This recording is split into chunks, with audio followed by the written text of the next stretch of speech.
It's my pleasure to welcome you all. Today, we are going to read a book titled Granddad's Fishing Buddy. Please like and subscribe to this channel for new video updates. I tried not to fall asleep, staying overnight at Grandmama and Granddad's cottage on the lake. I had it all figured out. Listening to owls, counting stars, playing shadow games. Way past my bedtime. I wasn't going to miss anything. Staying awake is how I knew when Granddad scuffed down the hallway, while the sky was still blue-black, and the stars shone like night lights.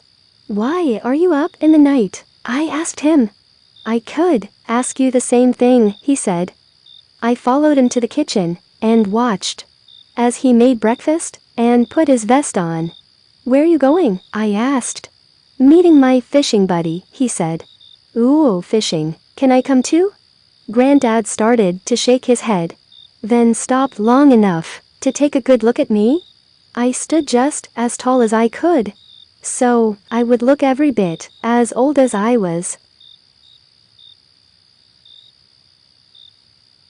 "Can you keep real quiet, so the fish don't know we're there?" he asked. "You bet," I said. "Can you row the boat without making it turn in circles?" With my eyes closed, I told him. He raised one eyebrow, and I quickly added, "But I promise to keep them open." "Can you put a worm on a hook?" I hesitated a minute, not so sure about that one. But I took a deep breath and said, "No problem." Granddad seemed to add it all up in his head. He put on his favorite fishing hat, then left a note for Grandmama. "Gone fishing. See you for lunch. Love, Ed and Sarah." "Yippee," I hooted. Then remembered the part about being quiet and whispered, "Yippee." We pushed off the dock with a splash, sending ripples across the grassy lake. Steam lifted from the water like clouds. Way out on the lake, it was quiet, except for the smooth sound of fishing line sailing through the air and landing with a plop in the water. "Watch close," Granddad said. That's how I learned. I had almost forgotten about Granddad's fishing buddy, and it seemed he had too. I asked, "Why did we leave without your buddy?" "He'll need us out here," Granddad said. We were the first boat on the lake, but just as the ducks and geese flew in, one by one, boats began to roost on the rippled water. Granddad knew everyone. He smiled and waved. Sometimes they traded fishing secrets, sometimes a joke. He pointed to me and said, "This is my granddaughter, Sarah. She's a keeper." "Was that your fishing buddy?" I asked after each person passed by. "Nope," he said after time. Then we always got quiet again, so the fish would come. Granddad reached into a bucket of dirt and pulled out a worm that coiled around as it swayed from his fingertips. In his other hand, he carefully held a hook.